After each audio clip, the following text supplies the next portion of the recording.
Was it not you who with your close comrades sailed the deep in your sea-going ships, mixed with foreigners, and brought back a fair woman from a far-off land, the daughter of fierce spearmen, a source of woe to your father, city, and nation, pleasing your enemies, shaming yourself? And dare you not face Menelaus, beloved of Ares, now? You would find what kind of a man it is whose fair wife you stole. Your lyre will not help you, nor will those gifts of Aphrodite, your looks and your flowing locks, when he lays you in the dust. But the Trojans lack spirit, or you would have sunk beneath a shower of stones by now, given all your sinful ways. I think we get a little bit of alliteration in 46 and 47. With the letter pi, in the first two lines, and then a little bit later with the rhos, alphas, and epsilons in that heterus, epeiras, egairas. Okay. Anyway, we'll point out when it happens. As for 46, you'll notice that there's a hiatus after the second foot trochee. So this toios de aeon is usually avoided, but it's found in other parts, other books of the Iliad, Book 2, Book 19 and 23. In any case, it's just worth observing. Okay, so let's have a quick look at line 46. We'll talk about the grammar a little bit. So this the very first one, introduces a question in this case. Okay, and the toios de means of such a kind, like this. Aeon is a participle, on, of Amy, which you'll recognise from your Attic, on, okay? So, toios de aeon, is this the sort of man you were when, and blah, blah, blah.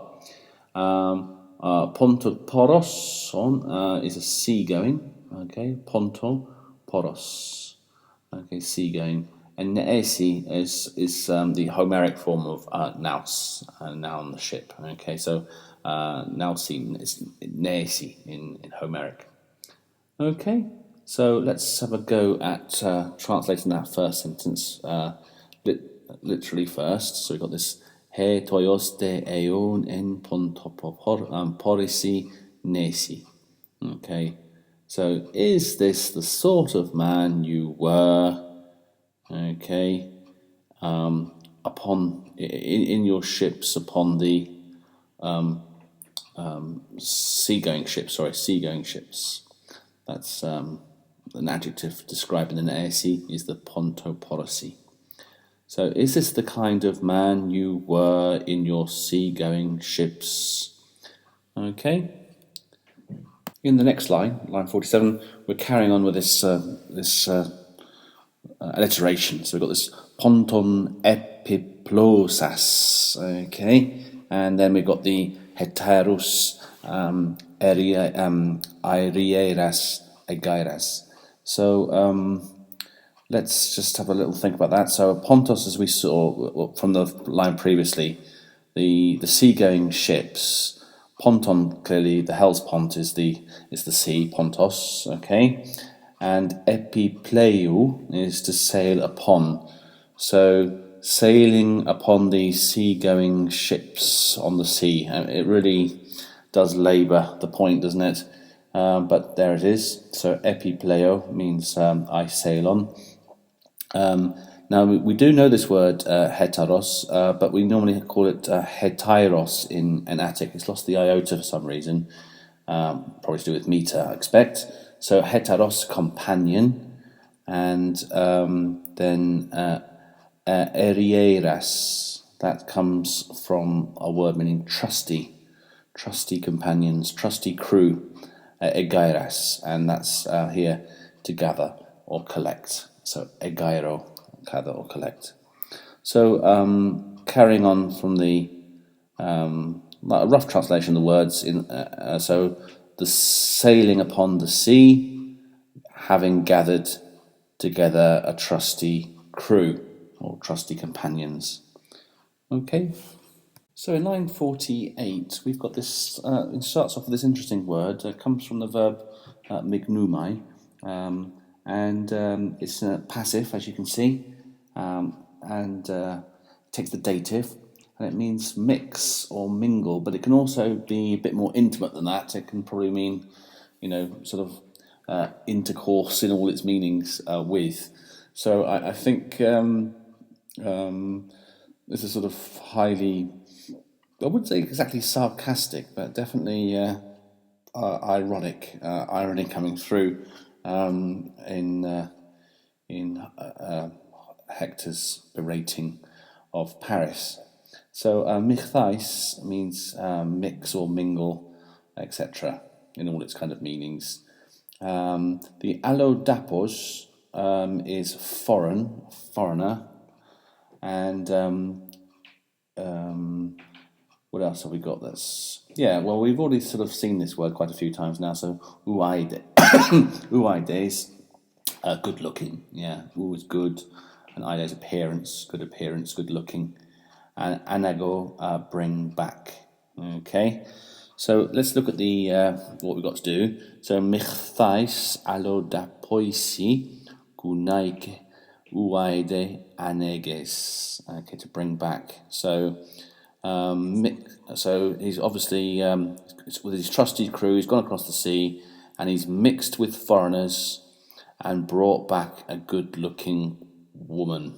Okay, so there we have it. So michthais allodapoisi, really mixing it up with foreigners and bringing back a good-looking wife. So in line 49, Hector yet again gets a really good burn on to Paris because he uses this word nuos, which is strictly a daughter-in-law. And of course that's in apposition to gunaika, which is we just had before, where it's talking about a woman or a wife. So it's laying it on thick that this woman is not a kinswoman, because she's not a daughter-in-law, of course, but he's being ironic. Apios means far away. Gaia, from Ge, the Gaia theory, etc. Earth, isn't it? Daughter-in-law, of course, we just talked about. Nuos, hey nuos. Look at that, it looks like it's a masculine form, doesn't it? But it's hey nuos, daughter-in-law. And then we got this Eichmetes, the spearman, okay?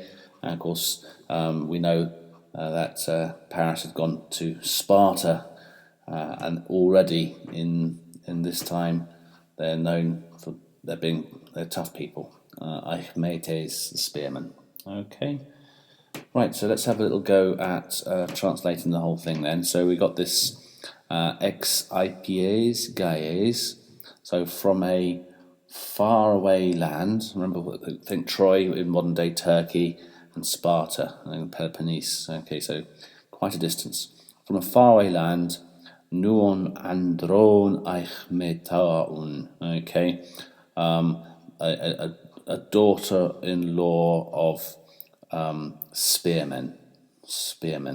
Okay, so if you want to try and understand what's going on there, that perhaps it makes more sense that you've brought back a good-looking wife from faraway land, the daughter-in-law of spearmen. So you really picked a good one to whisk away, didn't you? There's going to be consequences for doing such a thing. There's a nice little bit of literature going on here. Really, I think the way that Hector says you brought for yourself, a beautiful woman companion, but what have you brought for us? Okay, and here he lets Paris know exactly what he's brought back to Troy. So he says to your father, Patri and Polei and Demo. You can see these are all in the dative. What he's brought to all, to his father and to his city and to its people. This is what he's brought. He's brought a mega pema, a pain or a cause of suffering, a catastrophe. Yeah, that's what he's brought back. Okay, so So let's do, as I say, a rough translation. To your father, a great cause of suffering, to the city and to all its people. Now, Demos in Homeric Greek can usually mean land, but here it could also mean its people. It makes just as much sense, I think. So that's it. Okay, so nice translation. A great suffering you have brought upon your father and the city and its people. Now, of course, some believe that Agamemnon really wanted this war with Troy. It sort of threatened his domination of Greece. So he's the sort of high king of Greece.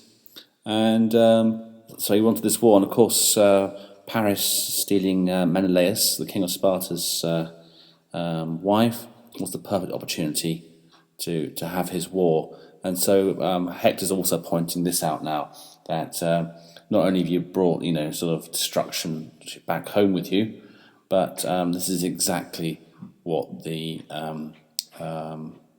people like Agamemnon wanted in the first place. You've sort of let them have their way.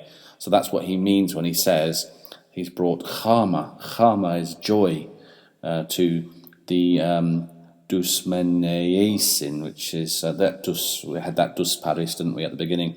These hostile.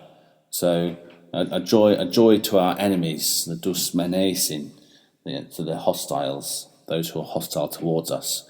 A joy for them, and soi auto, so and to yourself, a katefein, sort of yet another word like pema, and it's in the accusative, just almost referring back to that gunaika earlier on, that wife.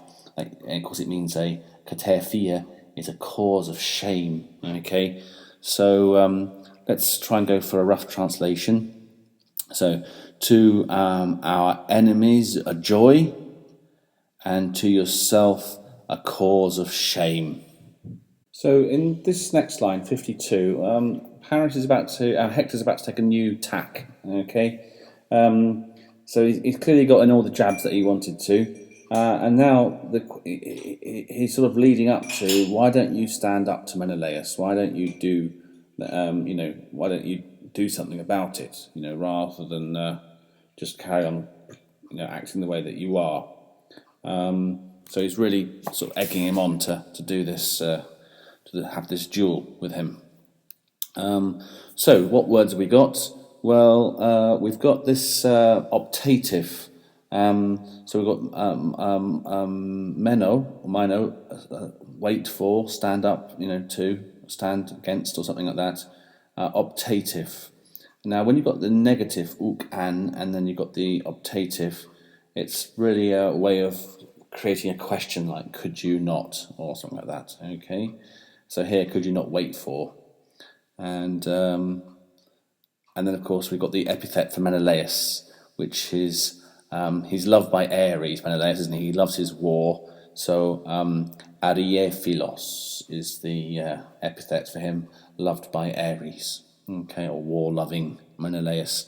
So, could you not have waited for war-loving Menelaus? Question mark. So this Hector's going to answer his own sort of question. Why don't you have it out with Menelaus?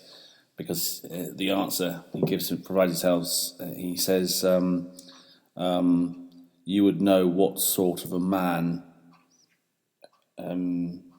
whose beautiful wife you've taken. Okay, so let's have a look at how that works. So we've got this verb to start with at the beginning. It's in the aorist and it's optative from gignosko. So this gnoies, okay, and you've got this, as I say, it's optative. The high, which is going on there, is just really a kappa epsilon, which we've seen before, is the same as an in Attic Greek. So you would know, or you would discover, hoiou photos, what kind of a man Now, I know we think of phos usually meaning light, doesn't it? But that's phos. Okay, we've got here phos. It's the same spelling, but it means a man. The accent's important, so it's not light, it's a man. So you would know what kind of a man's, what kind of a man.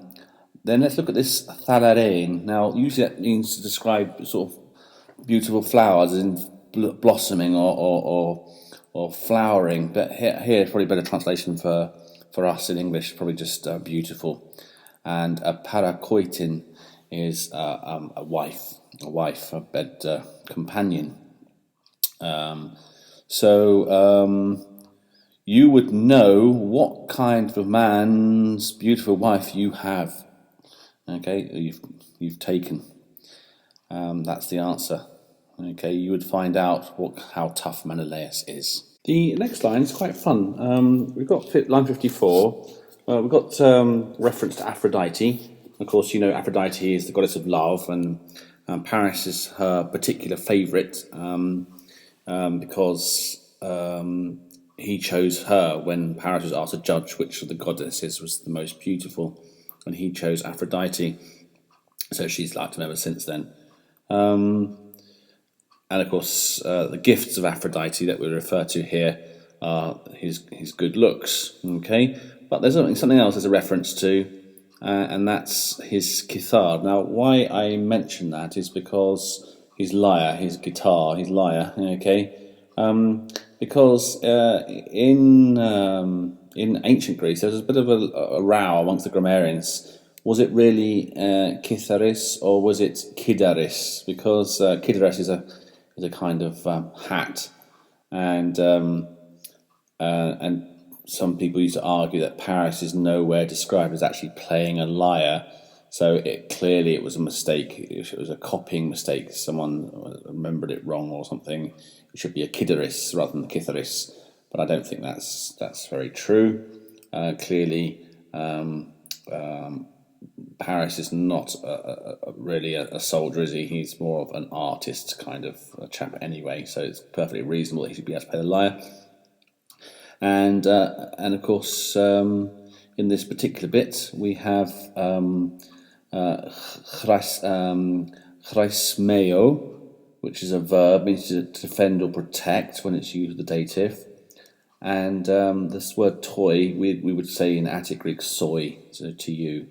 So nor or not, let's start off, not protect you, your lyre, nor the gifts of Aphrodite would be a very rough translation.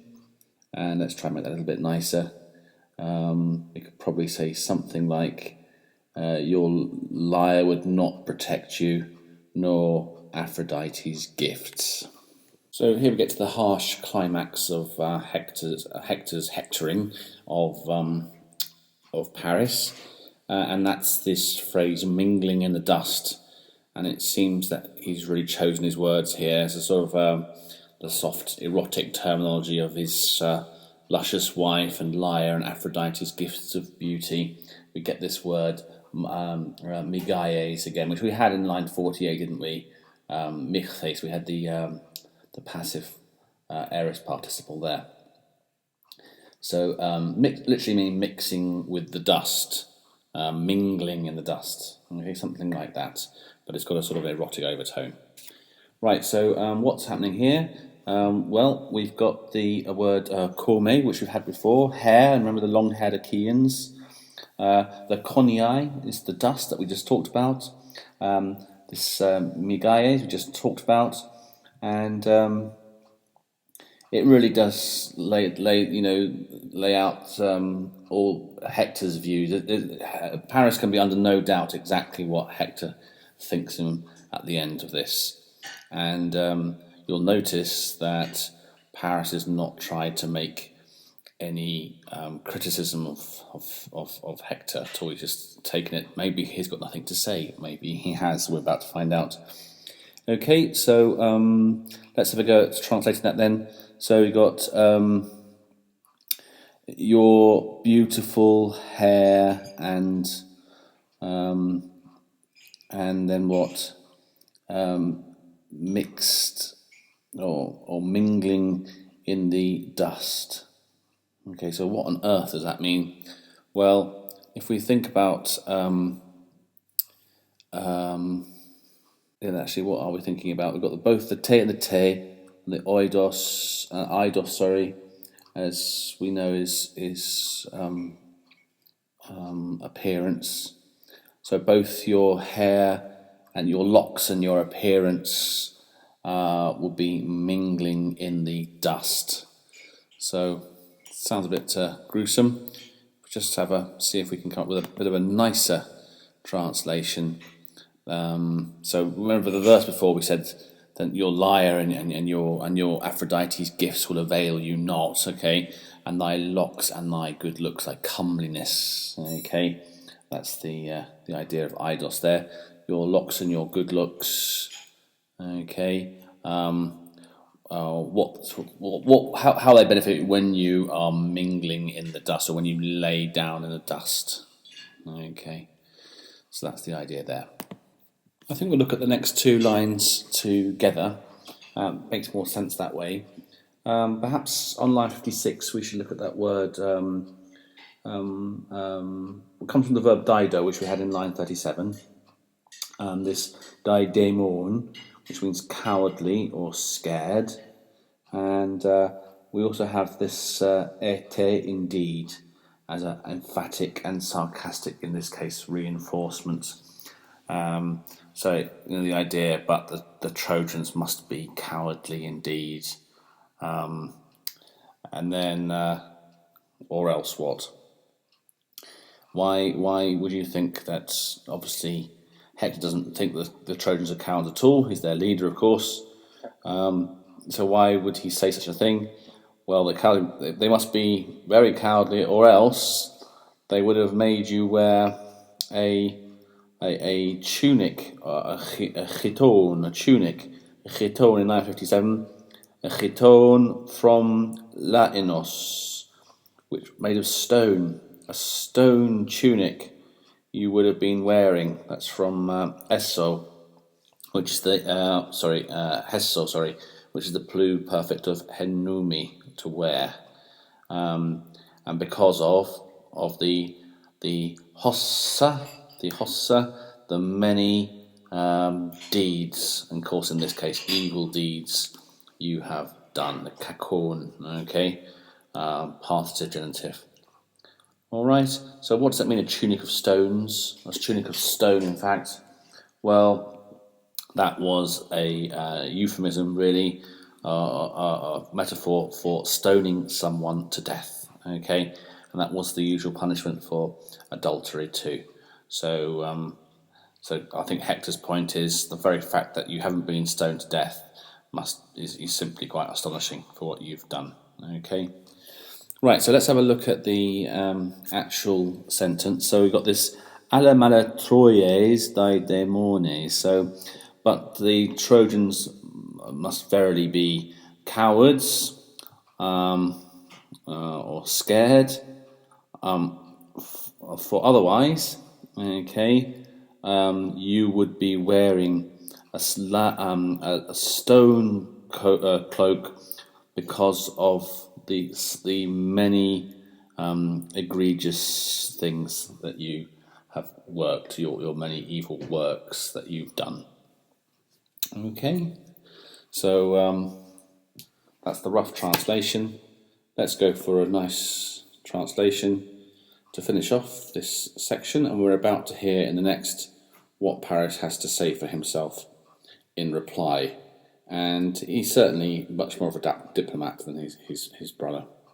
So maybe we could go something like, the Trojans must indeed be very timid, otherwise you would have long since donned a stone tunic for your many evil deeds.